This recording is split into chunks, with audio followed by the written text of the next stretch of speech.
Good afternoon. My name is Chris Elam. I'm the East Central Service Advisor for Rheem, Climate Master, and Mitsubishi products. This webinar is going to be on the Rheem 90%, 92, and 95% single stage gas furnaces. This is going to be kind of a condensed version. We have a 2-hour time limit here, so I'm going to cover a lot of different features here. But if you have any specific questions, please let me know. I'll leave my contact information in the chat in a bit. So we will get started here.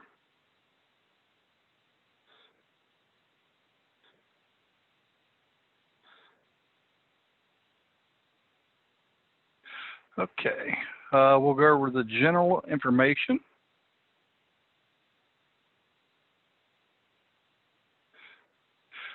Note, a heat loss calculation should be performed to properly determine the required furnace BTU size for the structure. Also, the duct must be properly designed and installed for the proper airflow. Existing ductwork must be inspected for proper size and to make sure that it is properly sealed. Proper airflow is necessary for both the user comfort and equipment performance. That's going to become really important with the new X13s, which are going to be pretty much standard with all the 92 and 95% efficient gas furnaces. A good practice, before you open the furnace carton, verify that the data tags on the carton specify the furnace model number that was ordered from the distributor, and that is on your installation checklist. If not, return the unit without opening the carton. If the model number is correct, open the carton, verify that the furnace rating label specifies the same number specified on the carton. If the model's numbers do not match, return the furnace to the distributor. I've only seen that once, but it can happen. But it is important to check what air conditioner, heat pump, furnace you're installing, make sure that it matches what is on the installation sheet for the customer. It's also important to note that proper application, installation, and maintenance of this furnace and system is a must for consumers to receive the full benefits for which they have paid. The 92 and 95% series gas furnace is designed certified by CSA for use with natural and gas as follows. It is important to note that neither the 92 or 95% is mobile home approved. So these are not to be installed in mobile homes.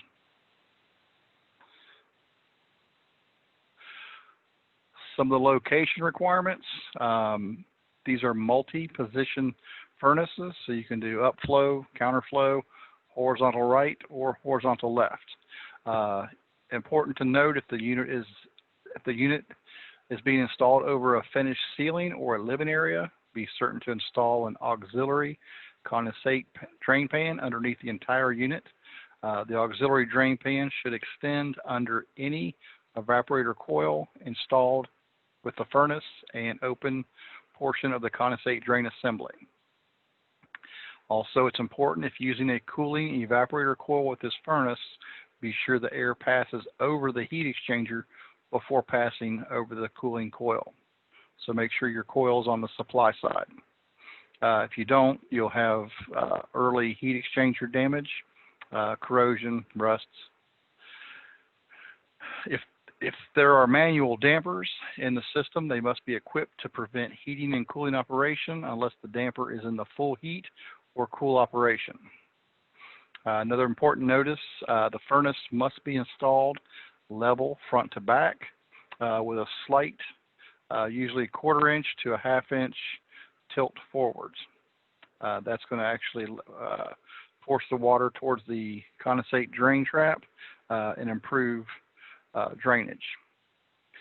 Note, these furnaces are approved for installation in attics as well as alcoves, utility rooms, closets, and crawl spaces. Provisions must be made to prevent freezing of condensation.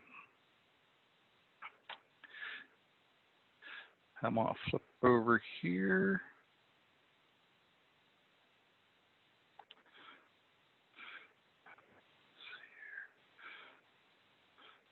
In the field conversion, all these units, the 92s and 95s, as well as the 96s, they will all come standard out of the box as an upflow furnace. So there's not much you have to do other than choose your drain locations and run your exhaust and your intake pipes. Out of the box, you'll receive an intake coupling, an intake diffuser, a bulkhead coupling for your drain, hose clamp, a 1/4-inch hole plug, 8 1/2-inch screws, a PVC vane, basically a drain tube if you're going to exit to the right instead of the left, and a double elbow hose. They also can be done in downflows. So you have your conversion kit for your downflow. This will be for purchase if you're going to do a downflow or a horizontal. This conversion kit is the RX-GY-CK. This is if you're going to do any downflow or horizontal. If you're going to do a zero clearance kit, a zero clearance installation, either a downflow or horizontal, you have to purchase the RX-GY-ZK kit. It is a good idea to keep a couple of these on your truck, or at least a couple in stock, just in case you need it. You'll have one handy.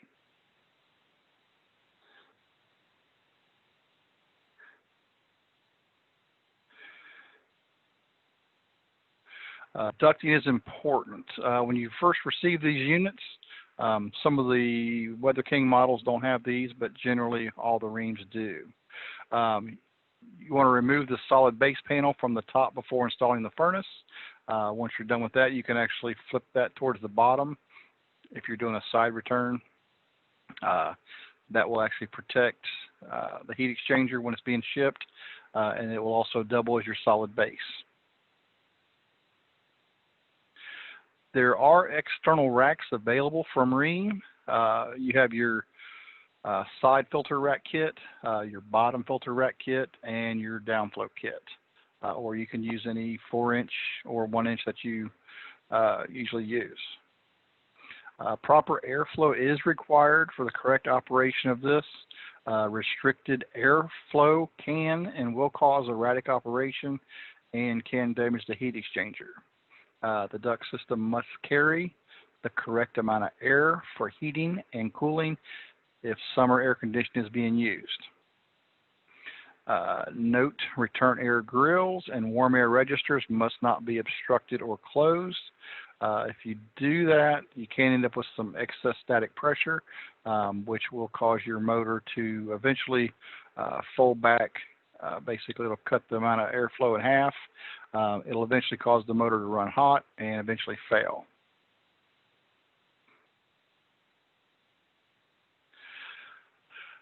Upflow installations. Position the unit to minimize long runs of duct or runs of duct with many turns and elbows. Give it the path of least resistance.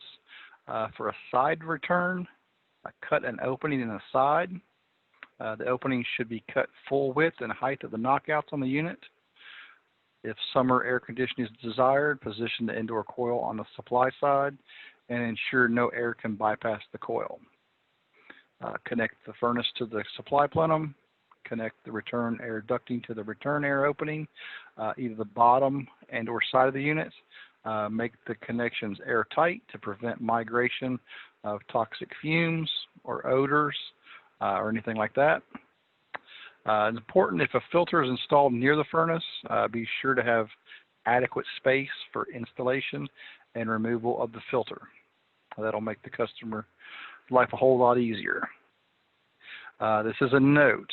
When maximum airflow is above 1800 CFM, 1800 or more, both sides of the returns must be used, or the bottom must be used for return. So if you're doing a 5-ton unit, 1800 CFM or more, the bottom or both sides must be used. Also a note, do not take return air from the furnace room, garages, or cold areas. Avoid return air from utility rooms, kitchens, laundry rooms, bathrooms. Kitchens, laundry rooms, and bathrooms, you don't want to avoid those smells. You also don't want to pull that from any garages or anything like that. Then you'll run the risk of pulling contaminants.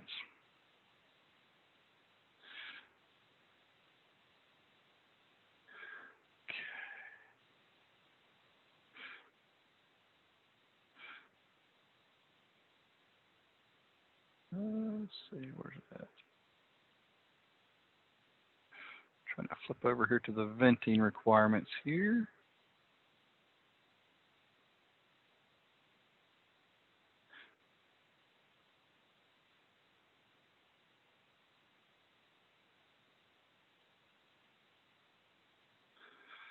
Okay, on the general venting requirements, vent piping and sizing and maximum lengths and vents, this is important. Kind of gives you a breakdown here.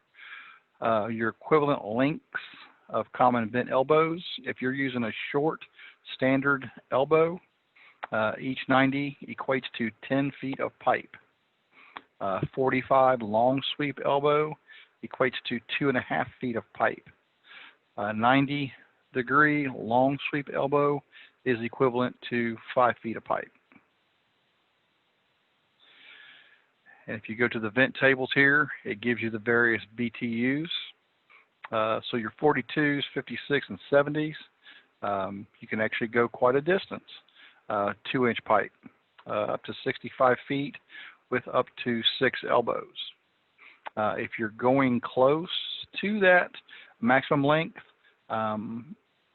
even by a couple feet sometimes, upsize to the 3-inch, and that way it gives you plenty of excess room for any kind of error. So as you go up to, say, 84,000, you can only go 30 feet in 2-inch with a maximum of 2 elbows. So more than likely, unless it's a really, really short run, you're going to be at a 3-inch. With a 3-inch, you can go a maximum of 100 feet, and then you have up to 6 elbows.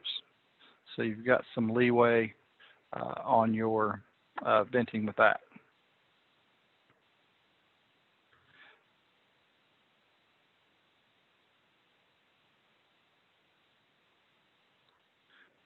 Let's see. Okay. On your condensation drain and drain neutralizer, it is important not to connect into a common drain with an air conditioning evaporator coil drain located below the furnace. A blocked or restricted drain line can result in an overflow of the coil pan and negate the furnace blocked drain shutoff control. One unique thing about these drain traps, they are self-priming. Upon the first heat attempt after installation or first ignition after a long off period, the trap will be dry. It will allow air to pull through the trap, causing the condensation to be held in the collector box by the negative pressure while the inducer is energized. So once that fills up, it will eventually trip the water switch. Once it trips the water switch and releases, it will actually start over again. At that point, your trap is primed and you're ready to go.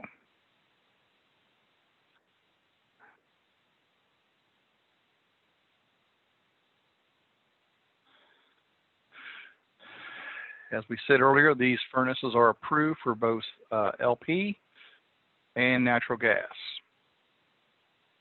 It is important any additions, changes, or conversions required for the furnace to satisfactorily meet the application should be made by a qualified installer, service agency, or the gas supplier using factory specified or factory approved parts.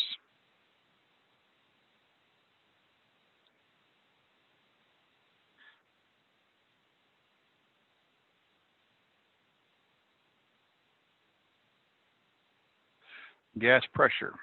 Important on your gas.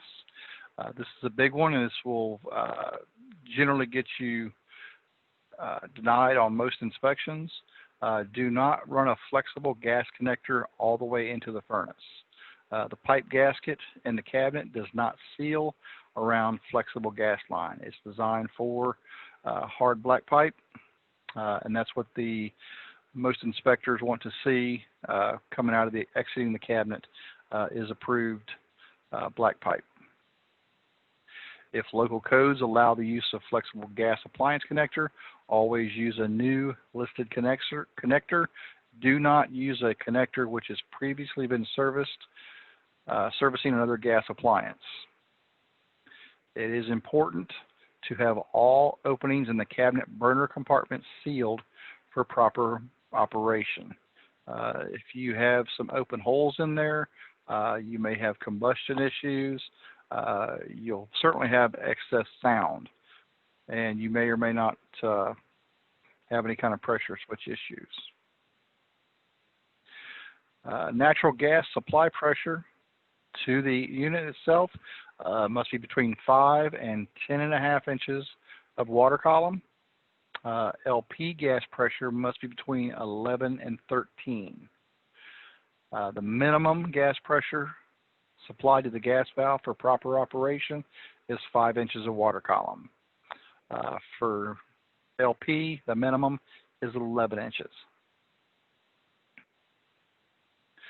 The gas valve, the standard gas valve is 24-volt gas valve. It's a single stage slow opening valve.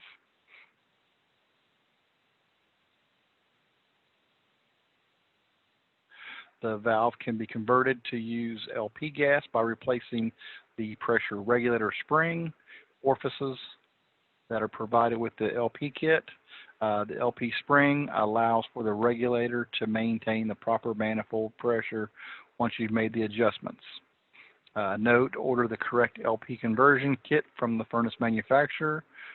Furnace conversion to LP gas must be performed by a qualified installer, service agency, or the gas supplier.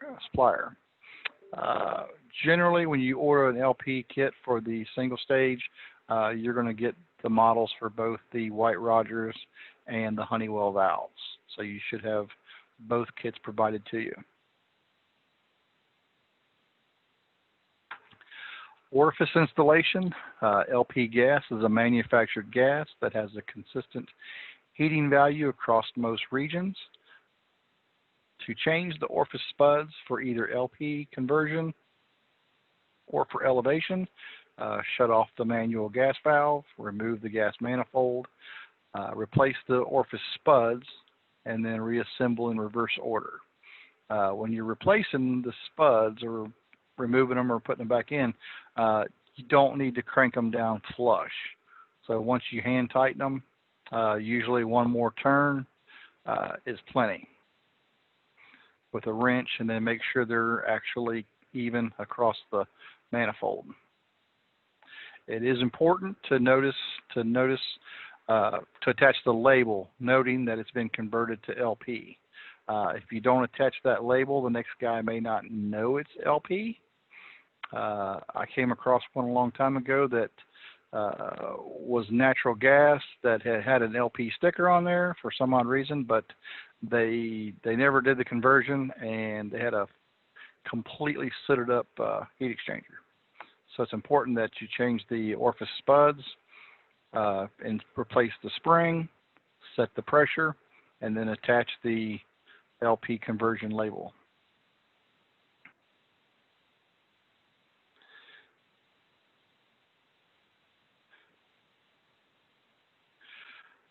Okay, when you're setting your gas pressure, natural gas manifold pressure should be 3.5 inches of water column, plus or minus 0.3.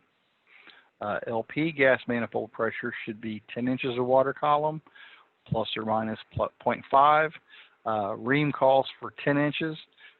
Some manufacturers will call closer to 11. Only small variations in gas pressure should be made by adjusting the regulator.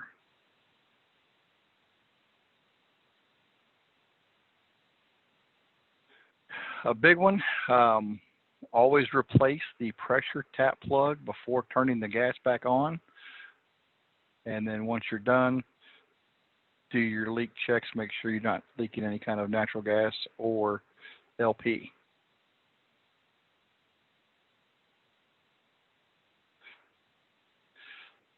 Electrical wiring.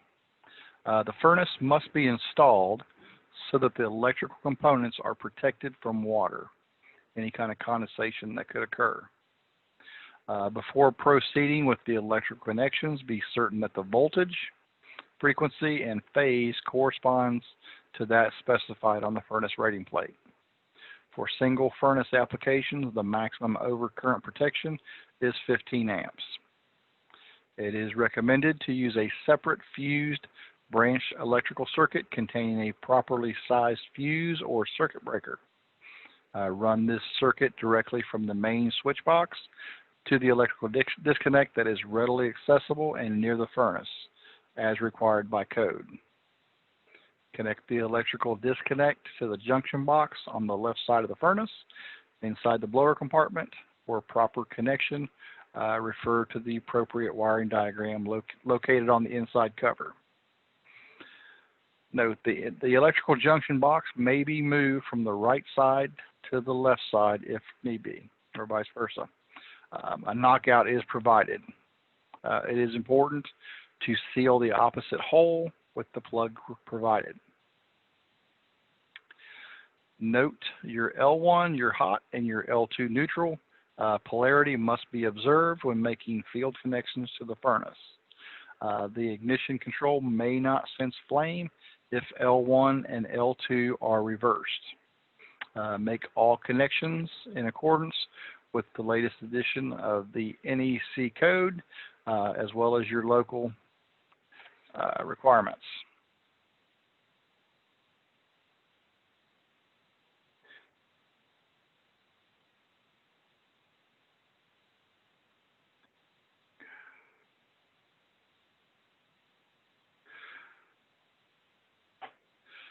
On the accessories, the field installed option accessories, with the 92 and 95% board, it's a little different than the others. You have your accessory options, your electronic air cleaners. Line voltage power can be supplied from the terminal labeled EAC, and line voltage terminal neutral on the control board. This will provide power to the electronic air cleaner whenever the circulating blower is in operation. For the humidifier, the line voltage power is supplied from the terminal labeled HUM to a line voltage neutral terminal on the board. This will power the humidifier line voltage whenever the inducer motor is energized. Note, maximum current 1 amp for each option, humidifier or electronic air cleaner.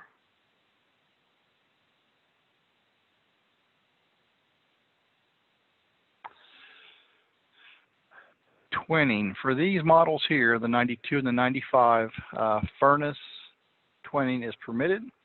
Twinning operation of the two furnaces installed side by side. They must be connected by a common duct system with a main power supplied by the same source and controlled by the same thermostat. It can be done easily with the UT electronic controls 1194-200 integrated control board. It's important to note only twin furnaces with identical control boards. Also important, only bottom returns can be used when twinning. No more than 2 furnaces can share the same supply and return. Furnaces also must have the same heating and blower capacity. Twinning furnaces must operate on the same phase of power. That's important, or you'll end up with a twinning fault code.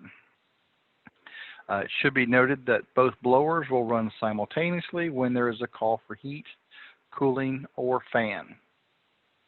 It's also important to note that the duct system must be adequate to provide the correct airflow to each furnace supply and return.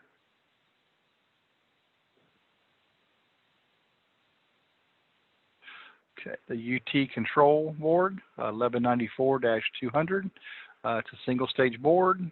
Control board 1, the primary, is on the furnace, is connected to the thermostat. The 24-volt VAC to both control boards must be in phase with each other. connect the C, the W, and the twin terminals to the secondary counterpart on each control. Twinning is automatically detected when a wire is connected to the twin terminal on both controls. If twinning is detected and then lost in the same power cycle, the control will declare and display a fault code 20 at the 7-segment display. Another thing to note is if you have one, say your primary furnace powered up, but your secondary furnace, the door switch is off, you will also get a twinning code.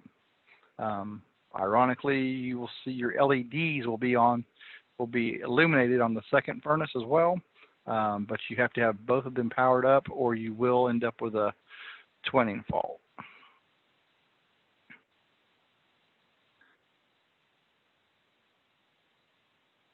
Okay, we're going to go over some of the components and sequence of operation of the 90% gas furnace. 90% gas furnace models are Category 4 appliances that are vented via PVC.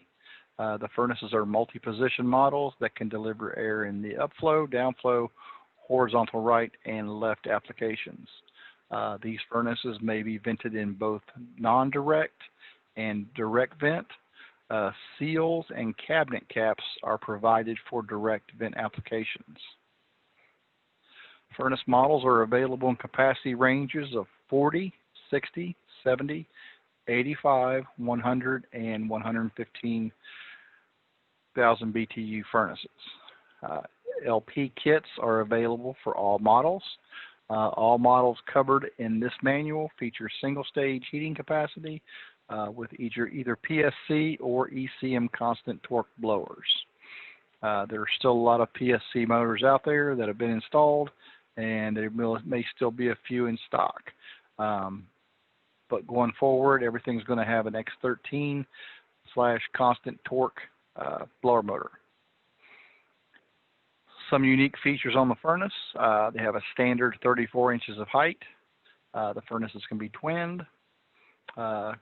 The UTECs have an integrated 7-segment display, so when you're looking at the furnace, it will actually tell you what mode it's in at any given time. It will also tell you any faults, and it will store faults so you can see them at a later date, even if you break power to the unit.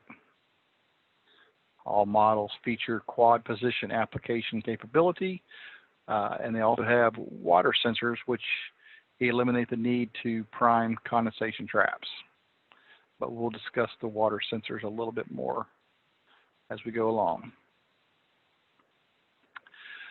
This picture here kind of goes over the various components, and we'll go through them one by one. The door switch, your transformer, your junction box, which you can easily actually rotate this right over to here.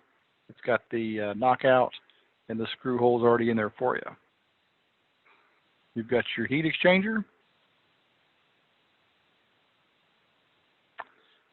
Got your burners, your flame sensing rod right here. So you'll notice it's very simple to get to. Either upflow or downflow situation, it's easy to get to. One screw, it's in and out. The previous Rheems were a little bit of a treat to sometimes get those sensors out. Your spark igniters over here. You got 2 burner rollout limits. You got your main limit. Single stage, you have a 1 pressure switch. You have your collector box positioned behind the inducer motor. Right here is your condensation trap. You got 2 water sensors here and here. Inducer motor, your gas valve, and your motor.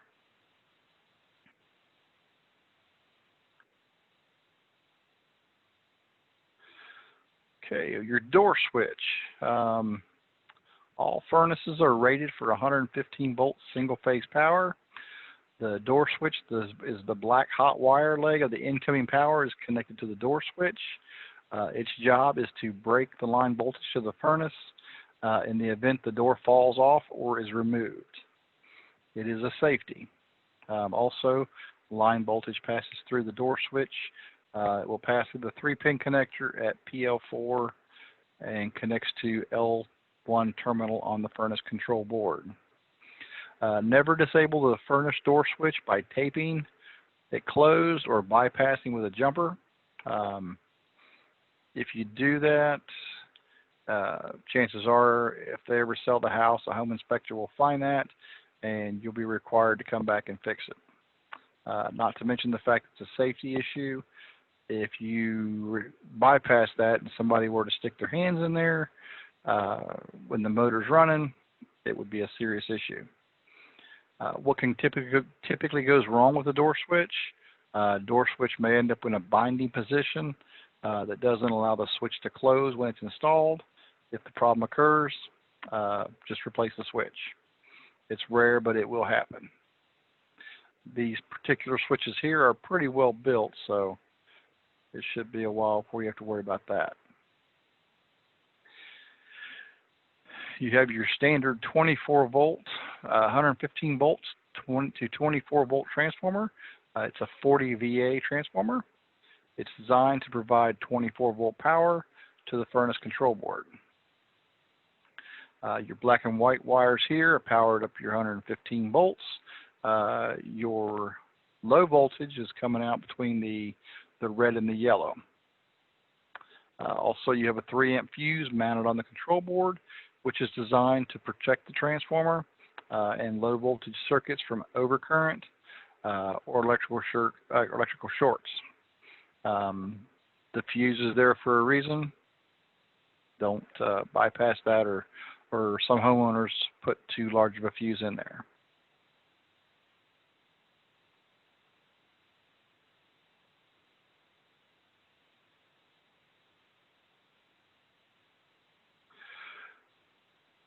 We have the junction box. It's a field supplied line voltage, connects to the furnace line voltage wiring at the junction box. The connections must be polarity correct, with the white neutrals with the white and the black hot with the blacks. A ground connection is required for proper operation of the furnace. And that's very important that you have a proper ground.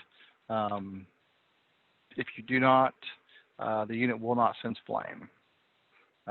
This is the time of year where we get all kinds of flame sensor issues. Guys, you know, they'll clean the flame sensor, they'll put a new one in, and it still doesn't work. It's more than likely a ground issue. So you have to have a good solid ground going back to your panel, from your panel, coming to the junction box. That should tie into your green wire right here, or you may have 1 or 2 green wires. That becomes your cabinet ground. If you are questioning your ground, there's a couple simple ways you can check that. Number 1 is check for voltage between L1 and your neutral. That should give you a specific voltage. So we'll say it's at 121. Then check your L1 to neutral, and that should be 121 as well. If your voltage is less on your neutral side, you probably have a bad ground. I'm sorry, if your voltage is lower on your ground side, you probably have a bad ground. If your L1 in neutral, if it's lower on your neutral side, you probably have a poor connection on your neutral.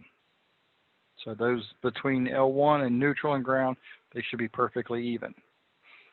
Secondarily, if you check between neutral and ground, you should have 0 voltage there. If you have some voltage there, it's probably backfeeding from something else on the circuit. If you experience either one of those, as well as a flame sensor issue, you'll have to resolve whatever is the issue with the ground. If you do, it is very important to have the ground, especially for heating. The Rheem heat exchangers, they are a solid one-piece heat exchanger, so it encompasses both the primary and the secondary. They are of tubular primary steel heat exchanger with a stainless steel plate fin secondary. The primary heat exchanger extracts heat from the combustion gases. The inducer then draws the flue gases into the secondary heat exchanger where additional heat is extracted. As the flue gases cool, the gases condense basically to a water vapor. The water vapor is slightly acidic due to the sulfur content of the fuel. This is why the secondary heat exchanger is made of corrosion-resistant stainless steel. Things that can go wrong with the heat exchanger: cracking due to excessive temperature rise, basically overheating multiple times. Rheem sets their high limit set points pretty low, so you've got to really try to cause them to overheat. The Rheem heat exchangers, the way they're set up, they just don't fail that often.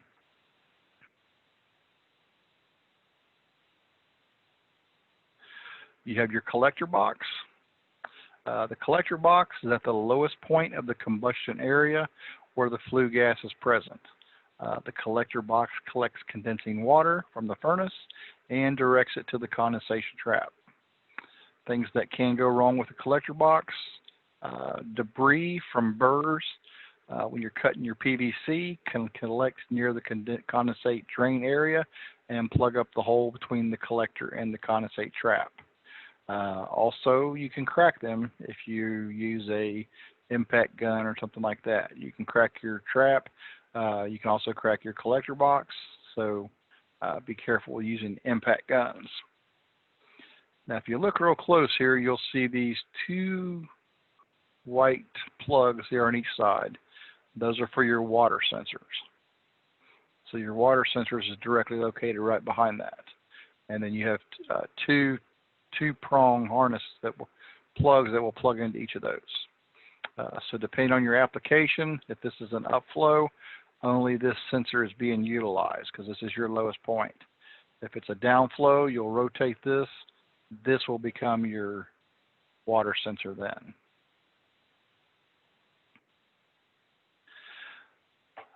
The condensation trap, as you can see, this is in an upflow position.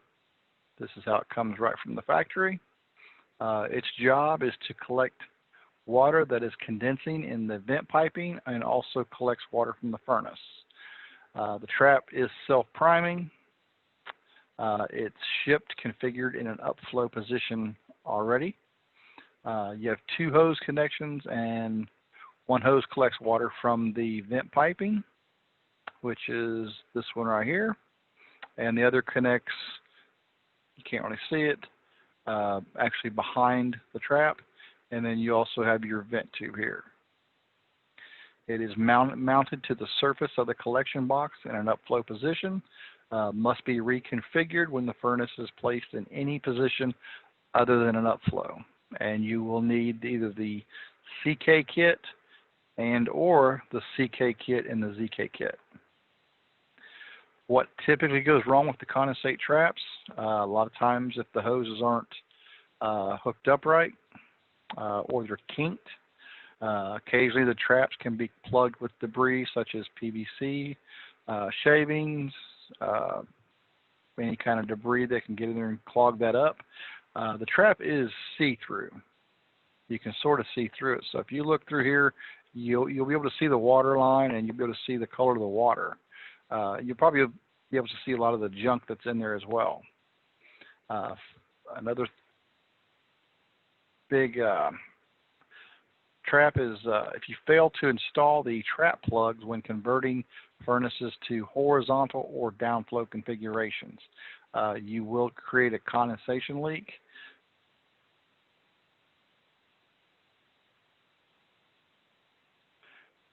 Now here are your water sensors here. You've got one high and one low. This is what you see on the outside right here. There's two gray wires. You have two water sensors that will provide a signal to the furnace control board should the condensate drain become plugged. Installed in the furnace collector box, one sensor is in the lower left, one is in the upper right. What it's designed to do is detect water in all installation orientations. The sensors have a small voltage potential to ground when not sensing water. When water is sensed, the sensor makes a direct path to ground, and the furnace control board responds by shutting off the call for heat and initiating a 59 code. If the water drains and clears the sensor area, the furnace will restart for another heating try.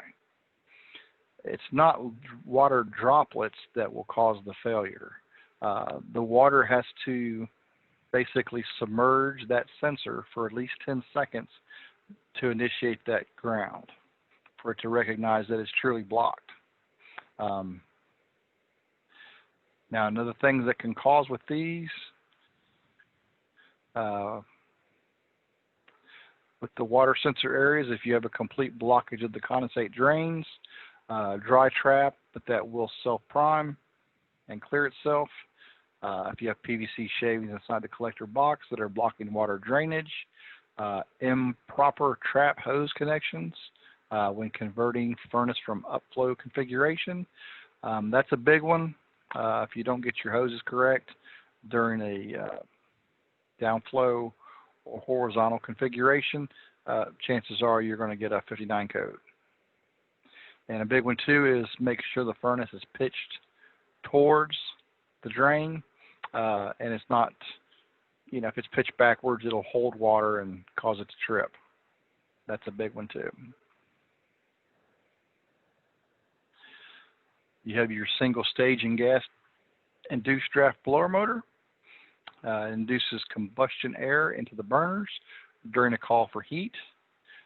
Consists of a blower housing, 115 volt shaded pole motor.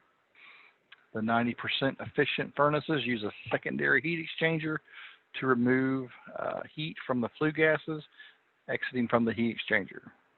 The heat extracted at the secondary heat exchanger will reduce the flue temperature and cause condensation to form. The condensation is acidic, and therefore the induced draft motor is made of plastic or non-corrosive material. The inducer can operate the furnace in the upflow, horizontal, or downflow configurations. Drain hose connection caps are located around the inducer motor to facilitate water drainage from the lowest point. That's the little yellow caps there. The hoses are moved per installation instructions, and the caps are reused.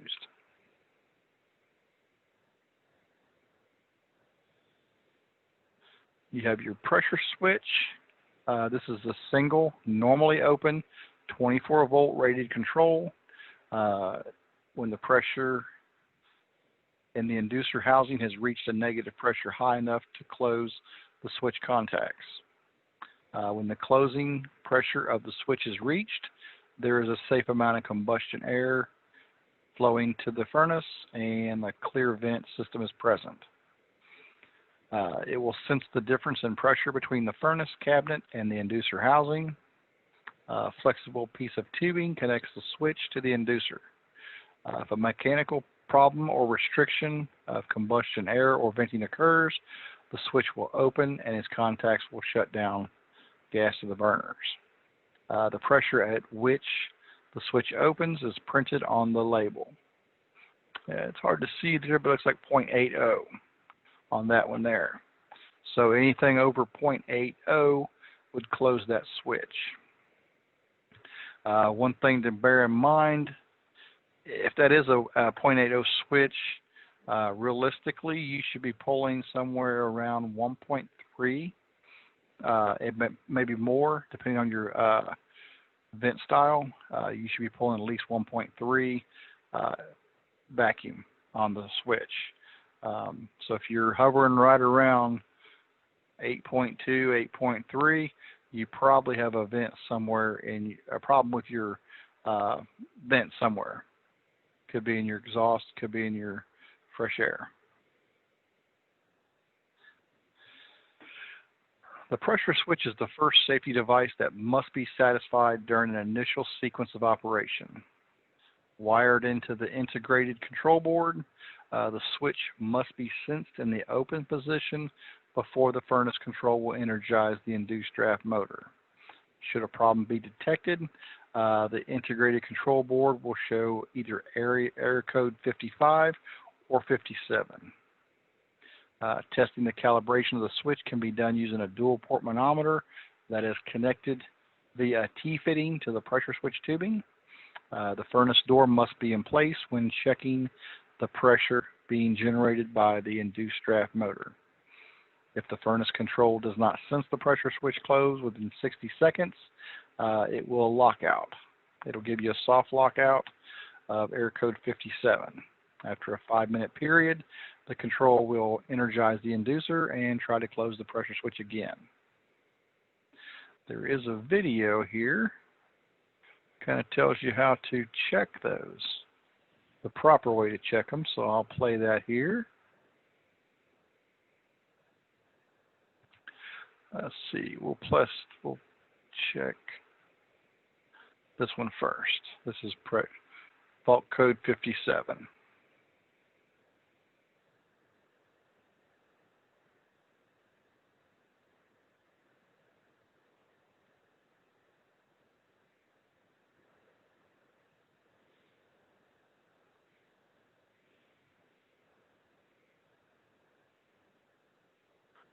No, for some reason, it's not playing. Okay, well.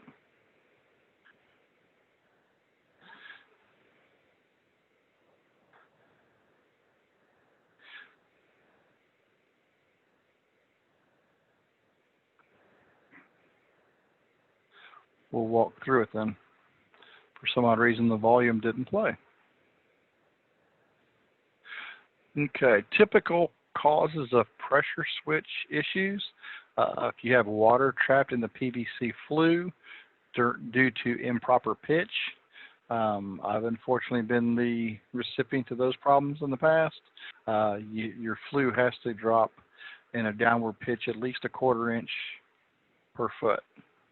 So if you have a sagging flue pipe that's holding water, it will affect your pressure switch. Another big one is improperly sized PVC flue piping. Inadequate pressure switch sensed due to mechanical venting problems. Inadequate pressure sensed due to inducer mechanical problems. If you have an inoperative inducer motor, mechanical failure of the pressure switch that prevents it from opening or closing, or you have a hose that is loose or off.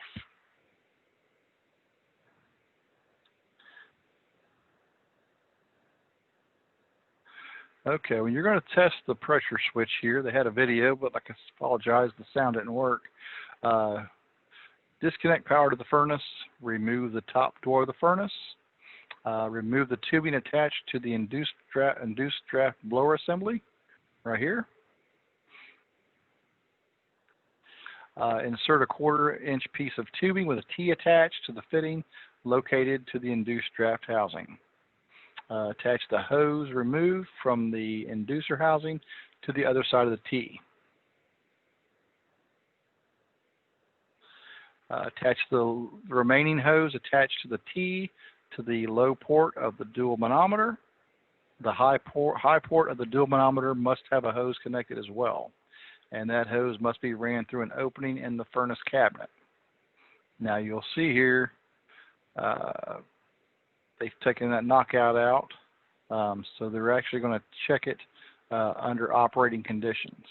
If you just pull the door off and test it that way, and this is a direct vent situation where you're bringing in fresh air from the outside for your combustion, once you open that door up, it's no longer direct vent. So now you're operating outside of its true operating conditions. See, they're taping up the hole there. Remove a plastic plug, then seal off the area around the hose. So once again, you'll have a complete, once you put the door back on, you'll have a completely sealed chamber.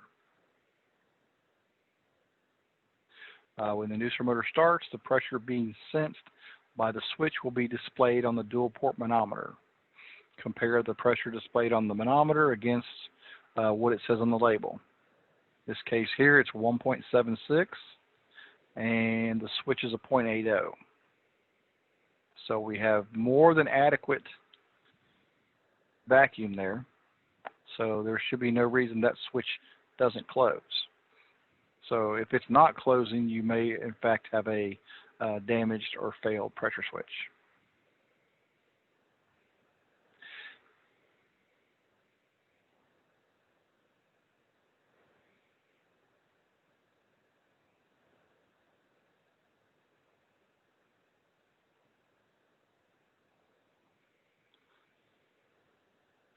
Okay, with all Rheems, they use a spark igniter. They do not use hot surface igniters anymore. What this consists of is the integrated control board, a high voltage wire leading to the direct sparker. So your orange wire is your high voltage wire. This is basically your sparker right here. The igniter assembly has a spark rod and a ground rod. The furnace control board will send a 25 kV DC signal out on the high voltage line, leading to the igniter assembly. The ceramic insulator will prevent the signal from directly shorting to the furnace cabinet. When the high voltage reaches the end of the spark rod, the high voltage will then jump the gap, causing the spark, and that will generate the arc or the spark, and that will light the gas. The integrated control board will keep the spark igniter circuit energized for up to 7 seconds during a call for heat. One thing to look out for is if you're having ignition issues, these spark igniters rarely ever go bad. You see you have a wire, you have a plug, and this is already factory set. So unless you mess with all that, it's really not going to go bad. Now do be conscious of this wire here where it's rated, routed through. In some cases, if you have vibration, you can wear a little spot in the wire, and it can actually arc to the cabinet. You may not see that, but if you start pulling the wire away, you can occasionally see the arc spot. If that's the case, you can usually repair the wire or replace the igniter completely. Types of failure related to the spark igniter. If you end up with a crack in the spark igniter wire insulator that is causing the high voltage wire spark to potentially short to the cabinet, there again, that's a failure. A cracked ceramic insulator that is allowing the high voltage to potentially short to the furnace cabinet prior to reaching the rod, or a poorly grounded burner that is preventing the igniter rod potential from reaching the ground. Another unique situation that you can run into, if you haven't yet, you will eventually. It'll start up, the unit will start up. About the time it goes to spark, it'll like spark for 1 or 2 seconds. If that, it's weak, and then the unit will just stop. It'll basically restart and start over again. What that is, more than likely, is a shorted gas valve. So it'll be the kind of thing where every time it goes to start, it'll just drop off, restart. And it'll give you some funky codes sometimes, but they're not real. If you come across something like that, where it just doesn't spark the full 7 seconds, first thing to do is pull one of the wires off your gas valve. Take that off, then see if it continues to go through the whole process. Then at that point, it should spark for the 7 seconds.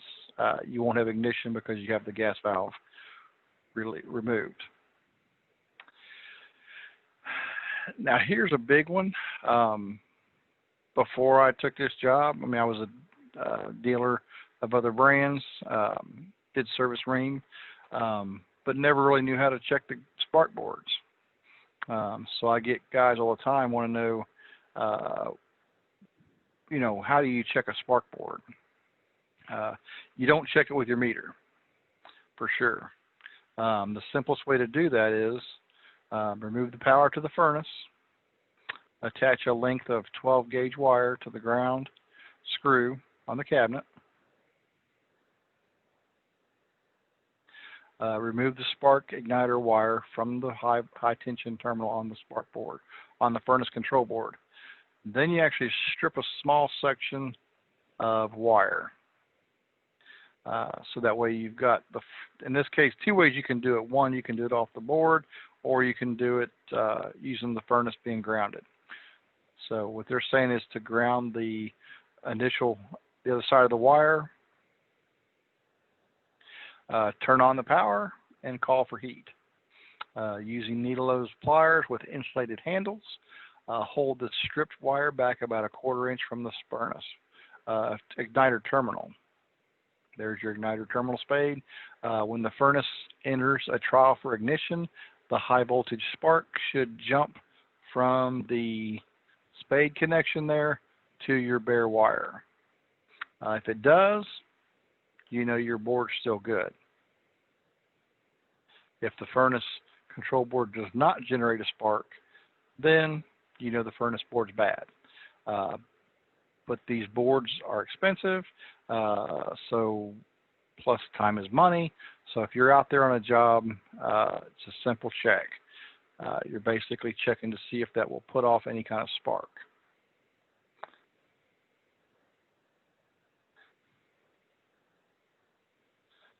Okay, well, I tell you what, we've been at this for an hour here. So I tell you what, we'll take a 10-minute break here, and then we'll come back and resume this. And if you have any questions, feel free to send me any chat questions, and pick this up here in about 10 minutes. Basically 4:10 we'll pick it up. Thanks.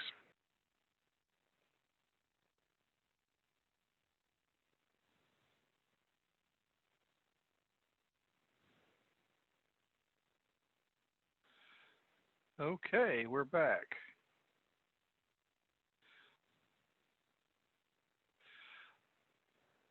We'll go over the burners here. The burners on these furnaces have no field adjustments. The burners mount directly to the furnace via screws. Each burner is capable of delivering 14,000 BTUs of heating capacity. The burners are rated for use with both natural and LP gas. You also have 2 rollout limits, your burner main rollout controls. They are mounted on or near the burner orifices. They're 24-volt rated, normally closed switch that will open up if excessive temperature is sensed. They are manual reset, so it protects the furnace from flame rollout. If one of these switches are open, the furnace will end the call for heat and run the inducer and blower motor until the limit is reset. That furnace control will display an error code 33.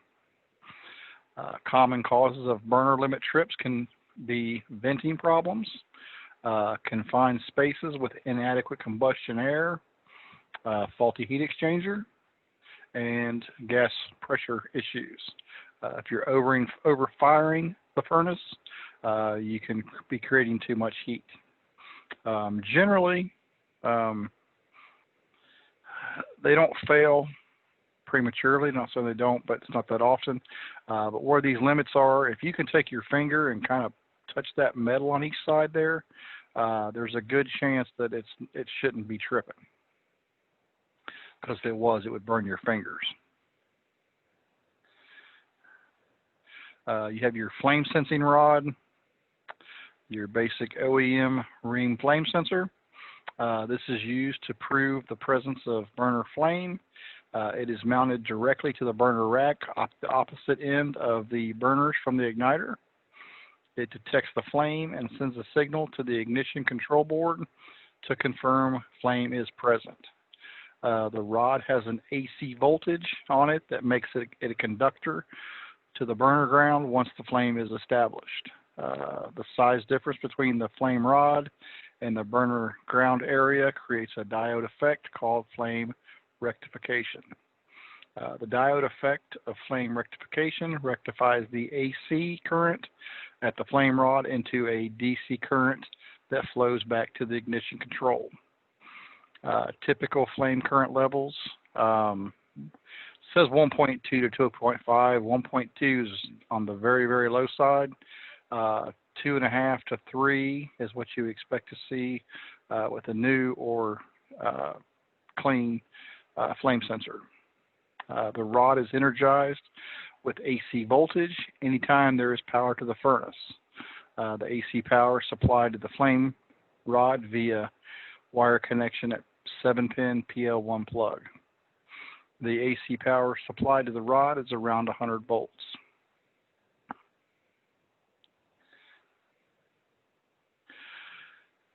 If the flame is detected after the call for heat ends, the furnace control board will immediately run both the inducer and the blower and display error code 14. During a call for heat, if the flame signal disappears or is low, the furnace control will shut the power off to the gas and initiate an error code 13. If the furnace fails to light the burners or sense flame after 4 times, it will enter a 1-hour hard lockout. It will display error codes 10 and 11. There is a flame status LED on the control board. It will be brightly lit if flame is sensed and the flame signal is strong. If the flame signal is weak, the LED will flash from 1 to 4 times per second to indicate there's a problem with the flame signal. If flame signal is detected with no heat, this LED will flash rapidly to indicate a problem exists. The biggest problem with a flame sensor is a dirty flame rod that will cause low flame current. You can clean the flame rod with an abrasive pad. I was told $1 bill a long time ago, which doesn't clean them very well, but something that's not overly abrasive that will resurface that rod. Another problem is the control board not making a good ground connection. If flame detection fails, temporarily attach a jumper wire from the burner to the 24-volt ground on the control board, 24-volt common on the control board, and call for heat. If flame detection is now successful, run a ground wire or repair existing ground wire. Also, low gas pressure causing a loss of flame prior to the flame rod. That will also cause flame sensing failure. It is imperative every time this time of the year is when the flame sensing calls start. First things first, clean the flame sensor. If it's clean and it's not damaged and the ceramic's not broken, chances are your flame sensor will be just fine. If you replace the flame sensor, you know you have a new sensor and it should be perfectly fine. Beyond that, the biggest problems I see is the wire. The only thing that's left is the wire from the flame sensor to the board, which you can use your meter to actually bypass that if need be, kind of like you're testing the flame sensor. Next would be the system ground. A lot of issues we run into is the grounding issue. In rare cases, it's the board, but that's rare cases.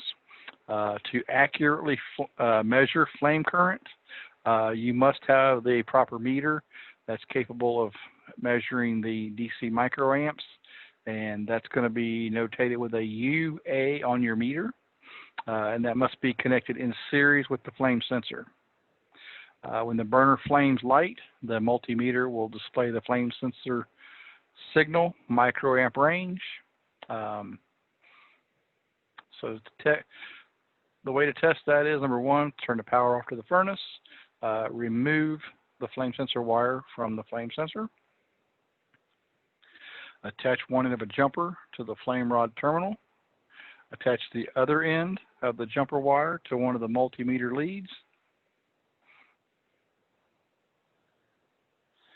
connect the other multi-lead into the wire that's connected directly to the flame rod. Now you are wired in series between the flame rod and the ignition control. Restore power to the furnace, turn the multimeter on, turn it to the microamp scale. When the burner's light, it will give your display down here. Now, if you're concerned with the wire being the issue, you can kind of basically use your meter, go straight to the flame sensor, and then take your other meter lead, go all the way down, and go into the harness where the flame sensor wire goes into. You can usually kind of jam your lead in there. If you have needle leads, you can stick them in there and make contact. If that's the case, you'll completely bypass the wire.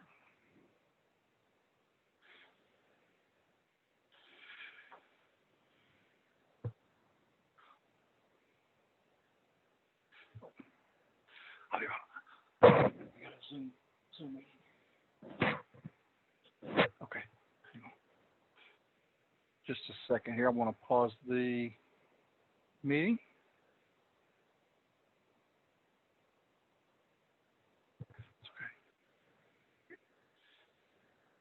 Okay, sorry about that. I had a quick question from the warranty department. Okay, when your measurements are completed and the call for heat is ended, allow the furnace to finish the post cycle and cool down.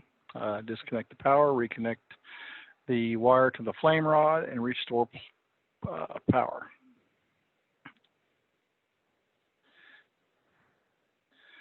Next, you have your main air limit or your high limit.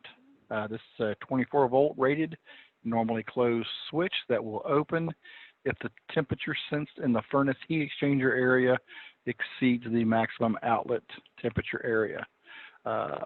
If the switch opens, the furnace call for heat will end, and the inducer and blower motor will run to cool down the furnace. The switch will automatically close once the temperature has reached the closing setting temperature of the switch. The main air limit switch is wired into the 24 volt circuit of the furnace. This limit connects to the furnace via control PL1 at pin 2. Things that will cause the high limits to fail, and they will reset for many times. Eventually they will be, they will fail open. A dirty or restricted air filter, dirty or restricted evaporator coil, restrictive return air ducting, restrictive supply air ducting, and occasionally just a failed switch. Now, to test that high limit, simplest way to do that, you can pull the wire off, pull one wire off here, and then you can check for continuity between these two terminals. If it's open, if it reads open, it's an open limit. If it reads closed, it's a closed limit.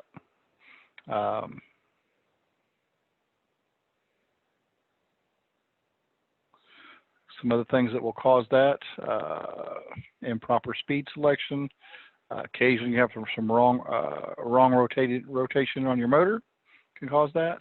An impacted dirty blower wheel will also restrict your airflow. If you have a failed blower motor, that would do it, or a bad capacitor, that can do it. If the furnace control board detects the limit has been open for more than 150 seconds, the furnace control will assume the blower motor is defective and will terminate the call for heat. The control will continue to operate in heating for 4 attempts in case the blower motor starts working again. If the blower motor stays off and the limit remains open, the furnace will enter a hard lockout and a 61 error code will be displayed.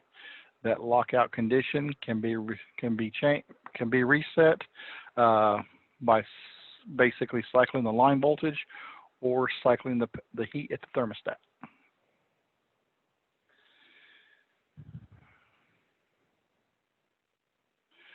Okay, now we're getting into the X13 constant torque motors. So the 92 and 95 models use a constant torque ECM motor. 40K through 70K have a half horsepower rated motor. 85K through 115K have a 1 horsepower motor. All the motors have 5 program selection taps.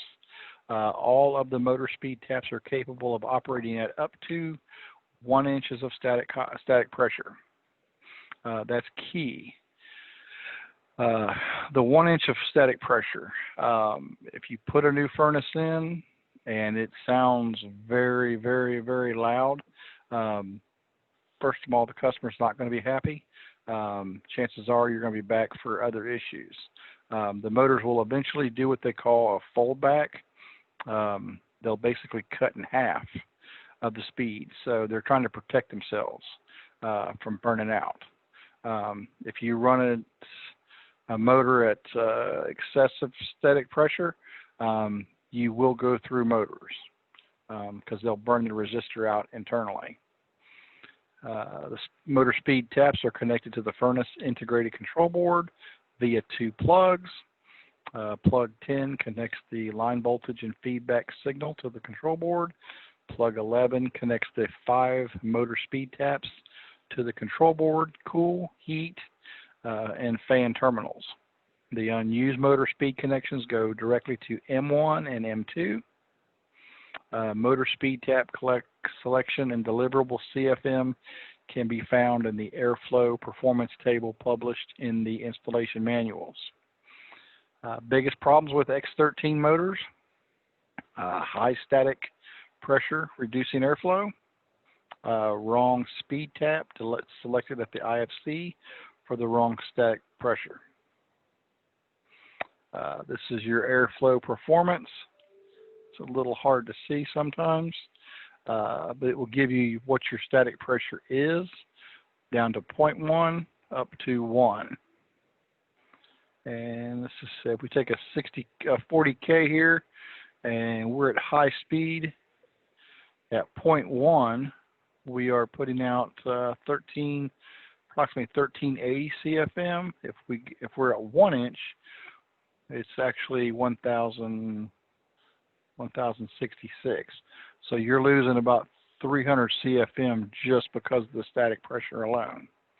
Not to mention that when you're under excessive static pressure, that motor's having to work triple time. So instead of actually saving you money, which is just what an ECM or a constant torque is designed to do, it's actually going to cost you more money because it's got the motor running at the very high limits of its capabilities.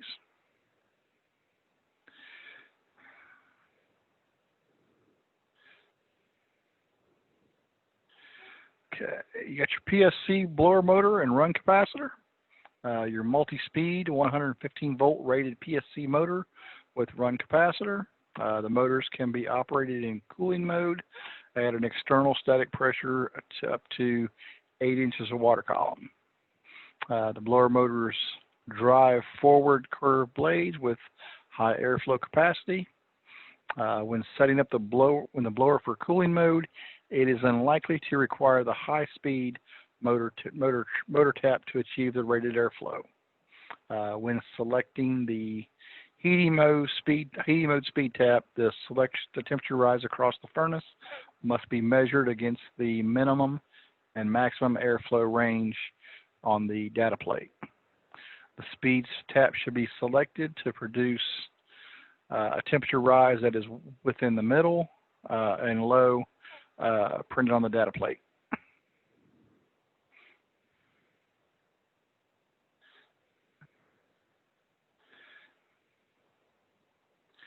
Okay, you have your integrated control board.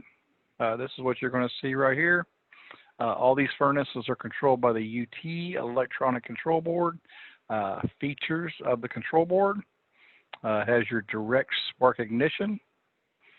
It also has a built-in flame rectification status LED, 7-segment display, twinning capability, trap priming cycle, multiple blower speed selection options, dip switch of heat, blower off delay, dip switch control, heating and cooling heat pump off delay, advanced fault detection with auto correction features, fault recall, and manual fault clearance. So on this board, you have 4 dip switches. Switch 1 is when the furnace comes from the factory.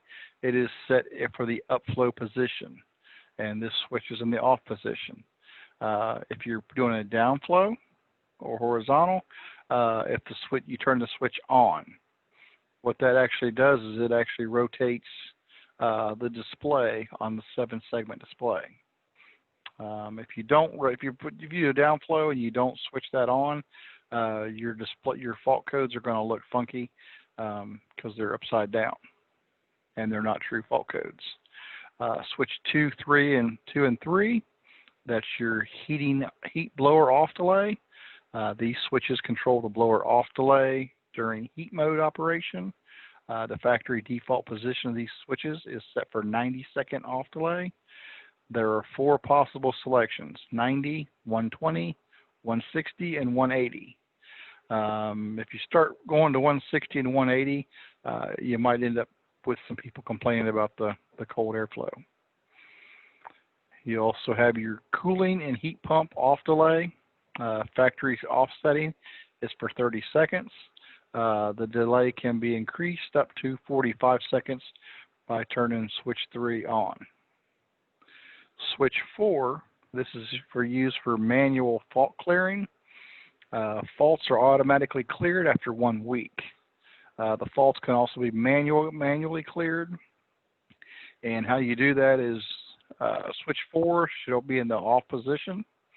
You actually clear your faults by toggling that switch on and off, on and off, on and off multiple times within a 30-second period. And then be sure to return the switch back to the off position once the faults have cleared.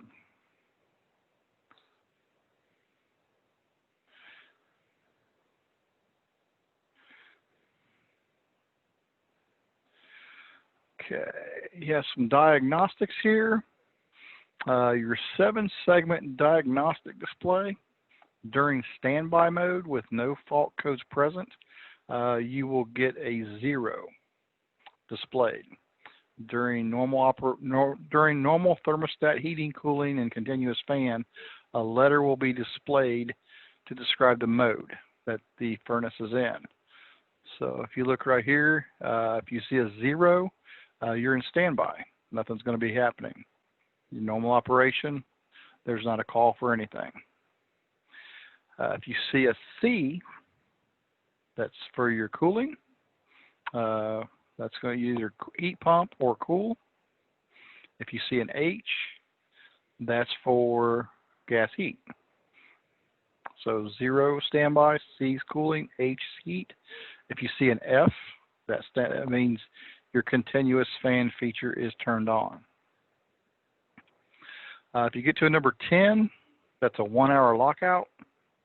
That can be due to failed ignitions, rollout limits, main limit trips, water sensed, but you'll actually end up with for instance, if you have a failed ignition lockout, you'll have a 10 flash followed by an 11 flash. So you know you're under a 1-hour lockout with a 10, and you know the cause was 11. You can also end up with, say, a water sensed failure. You could have a 10 flash with a 59 flash. So it tells you lockout and then what caused it. The next code on there is the failed ignition code. That's number 11. That means you did not complete the ignition process. For whatever reason, it failed to ignite. Could be a faulty gas valve, faulty igniter, faulty board. Your next fault is a 12. That's where it's a low flame sense. It did light, but the flame sense is lower than what it expects to see, so it's going to indicate that with an error code. And it would also tell you that with the LED on the board. The next is 13. That's when your flame was lost during normal operation, unexpectedly. Number 14 says unexpected flame. it probably didn't actually have a flame, but that's a pretty catastrophic failure if it is. So 14 would be a serious failure. If you have a code 20, that's a twinning fault. Couple things that can be. Number one, if you hook it up and you have a twinning fault, if you go to your secondary furnace, you could have a polarity issue on your transformer. So if you experience a 20, first thing to do is to make sure, number one, both furnaces are powered up. Two, check your polarity on your secondary furnace. You can change your polarity by swapping your two low voltage leads off your transformer, your reds and your yellows. 22 is your main limit open. You've experienced an overheating situation. Check your filters, check your coils. Do they have a bunch of vents shut off? You know, anything to do with the airflow. Could be an overfire. Could be too low of a fan speed. 26 is your line in neutral is reversed. That's a polarity issue. So you'd want to check your incoming voltage and your wiring to make sure that's correct. If you check all that and it's truly not your polarity and it's not your incoming wiring, chances are it's a board. 33 is your main rollout limit is tripped. So in most cases you'll have two limits. Some of the older ones have three. The 33 indicates that you've had a rollout trip, and you can check those, number one, by pressing the little automatic resets. If you do find one reset, you want to pay special attention to that and see what may have caused that. Error code 55 is a pressure switch stuck closed when it should be open. That means your pressure switch is remaining closed, and that's preventing the heating cycle. Chances are that could be water in the switch. It could just be a defective switch. 57 is your pressure switch stuck open when it should be should be closed. Number one, you want to check and make sure is your inducer motor running. You want to check your vacuum hose coming from the inducer motor, going to your pressure switch. Make sure it's not obstructed anyway. You don't have water in there. At that point, you would also want to check and see what kind of vacuum that you're getting on that. So you'd want to hook up your dual manometer and actually check the vacuum. And if your vacuum is above what the pressure switch calls for, your furnace is doing its job. There are no obstructions. So it's probably a pressure switch. If it's not pulling, or if it's below what your pressure switch calls for, then you could have a drain issue, a block drain, a block trap. You could also have a exhaust blockage, or you could have an intake air blockage. So once you determine it's either A, got plenty of vacuum, or B, it doesn't, at that point you have to start figuring out, kind of isolating the problem from there. Code 58 is your water sense circuit open. So you have those two water circuits. One's on your bottom right, or bottom left, one's on your top right. That's your water sensors and water sensors. Now, what this is telling you, be careful. You have 58 and 59. One is water sensed, which is 59, and 58 is water circuit open. That's telling you that it's truly open. Now, there's 3 points of connection for your water sensors. You've got your harness on the bottom left and your harness on the bottom right to make sure they're pressed in and secured. Also make sure they're not damaged or corroded in some fashion.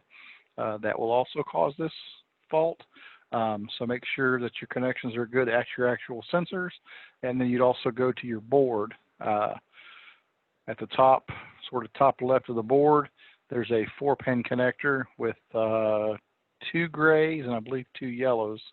The best thing to do is pull that harness out and then stick it back into your board. At that point, hopefully you'll have resolved whatever was keeping that circuit open. Your 59 is water sensed. That's indicating that you have a blocked drain, blocked trap. It's telling you that you actually have water sitting in the furnace because the water's it's an active fault. So if you were to take the trap off, in theory you should have a bunch of water come rolling out of there because it takes more than droplets to trip that sensor. It has to be something in that secondary heat exchanger, water or metal or corrosion or something that's going to create that ground. So if you have water sensed, at that point you want to make sure that your hoses are correct, they're not blocked or restricted or kinked. Number 2, make sure that your furnace is pitched forward in whatever application you're in to make sure that it's actually causing the water to drain forward and not hold water in the back. Number 3, if it's a downflow or horizontal, you want to make sure that you completed the conversion correctly. Had a guy the other day with a downflow. He got the water sense failure right off the bat and it wouldn't reset. The conversion wasn't done exactly right. So that's what initiated that water sense failure. You also have a 61, which is a blower unable to run. What it's sensing is, it's not actually sensing the feedback per se, like an ECM motor. It's going off limits. If that limit remains open for a period of time, it recognizes that the blower is not running. So if you go up in the winter time, you may have a 10 flash, 10, and then a 61. So you're on a lockout, and you know it's the blower motor that's causing that. You also have a 93, which tells you it's an internal control fault on the board. Won't see that very often. I've only seen it twice, and that was with a twin furnace. But that's the board basically telling you it's failed. So that's a complete board failure. Now, if you happen to see that in the field, it's rare, but if you do, swap out your low voltage connections on your transformer. Just swap those terminals and then see if it corrects itself. A lot of times it will.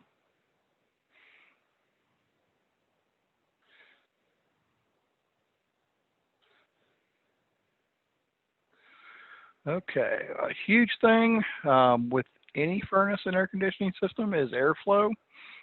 With gas furnaces, it's super important. Cannot be overemphasized. The temperature rise check method, to determine if your airflow is low or correct, make a temperature rise check. Insert a thermometer in the supply duct as close as you can, but you know, possibly out of the direct line of the heat exchanger, so you're not getting, you know, false heat. Also install a thermometer in the return duct side as close as furnace as possible. Operate the furnace for a minimum of about 15 minutes so it's stabilized, and then compare the supply temperature to the return temperature. Whatever that difference is, that should correlate to the data plate on your furnace. We'll just say it's 40 to 60. If you're within 40 to 60 degrees, you're operating perfectly. If you're operating below 40, you're not producing enough heat. If you're operating over 60, the furnace is overheating. So between 40 and 60, if you were about 50 to 52, you'd be right on the money.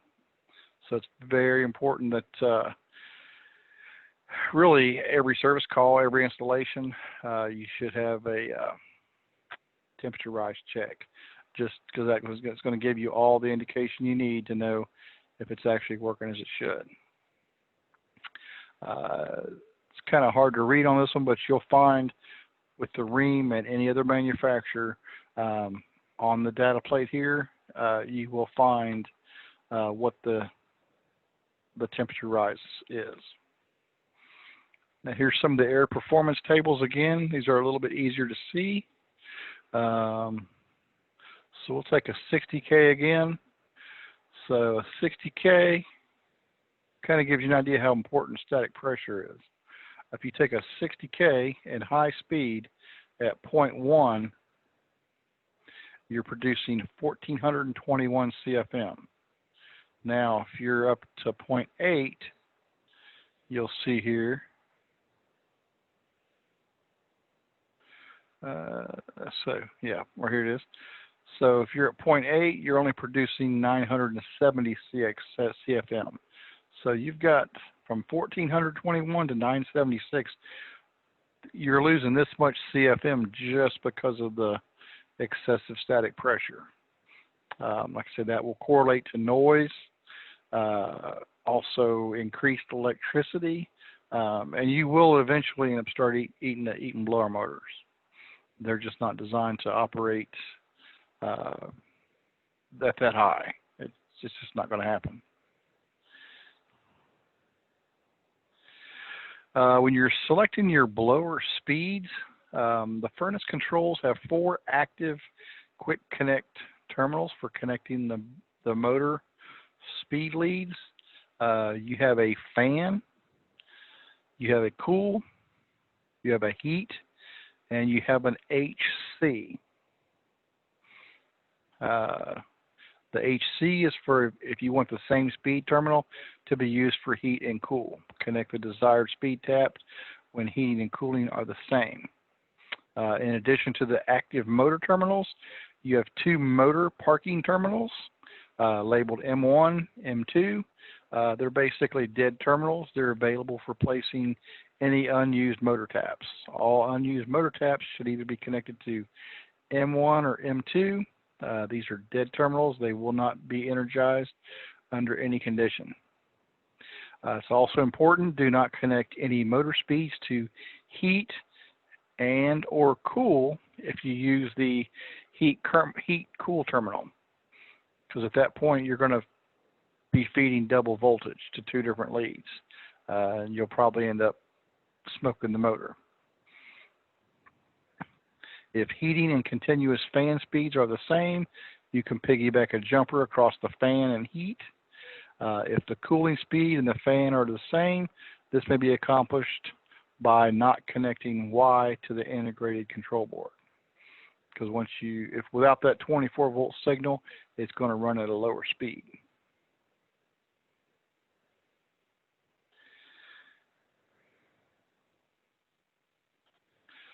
Okay, maintenance.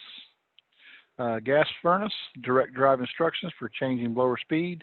The blower motor is wired for blower speeds required for normal operation. If additional speed taps are unavailable, leads connected to M1 and M2 on the control board may be changed to fit requirements of the particular installation. Lubrication, do not attempt to lubricate the bearings on the blower motor or the inducer motor. Additional lubricants can cause reduction in the motor life and void the warranty. The motor and induced draft motor are permanently lubricated by the manufacturer and do not require further attention. It is recommended that the blower motor and induced draft blower be cleaned periodically by a qualified installer, service agency, or gas supplier to prevent the possibility of overheating due to accumulation of dust and dirt on the windings on the motor exterior. It is suggested elsewhere in these instructions, air filters should be kept clean. Dirty filters can restrict airflow. The motor depends upon a sufficient airflow flowing across and keep it from overheating. It is important during maintenance to keep the motor end bell, the motor end where the The openings are that allow the air to cool the windings. Make sure that's clean. Make sure your filters are clean and not overly restrictive. And then also make sure your blower wheel is not dirty or impacted. That will cause a reduction in airflow as well as a heavier load on the motor itself.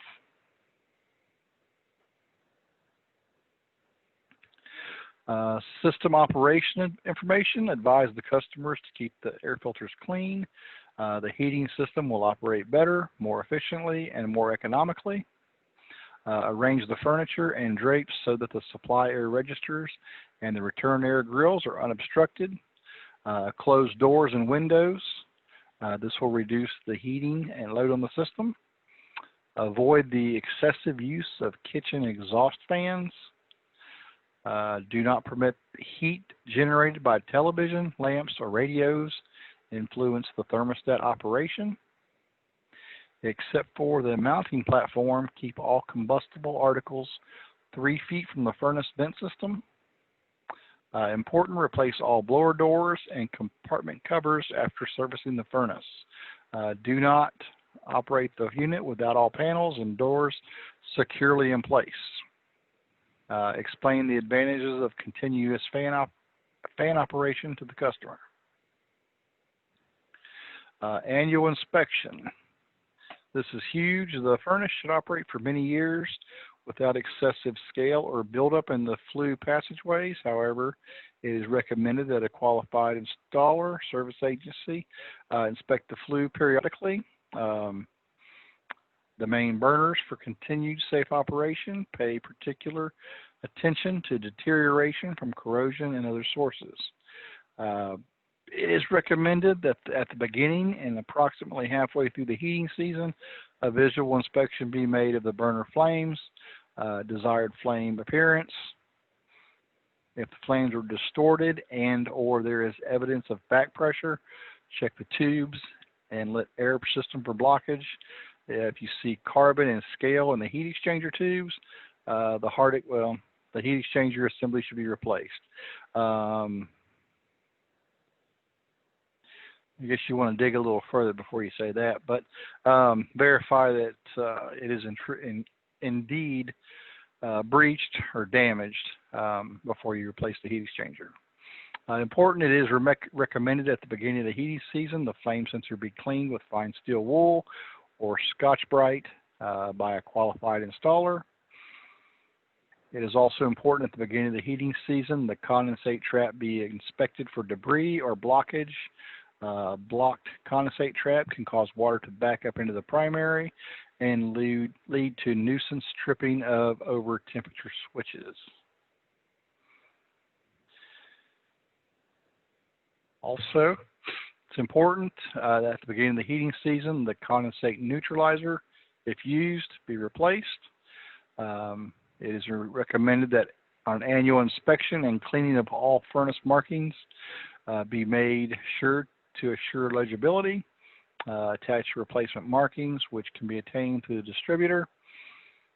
And it is recommended that at the beginning of each heating season, the flue couplings and hoses be checked for damage or water leakage.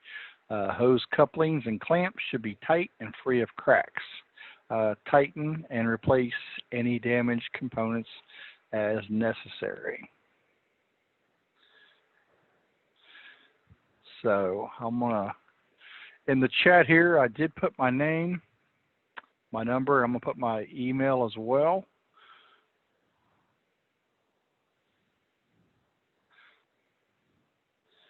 That way, if I can ever be assistance to you, please don't hesitate to reach out to me. Let's say my name's Chris Elam. Number is 317. Well, actually, that's my personal cell phone. Let me give you my business cell phone here.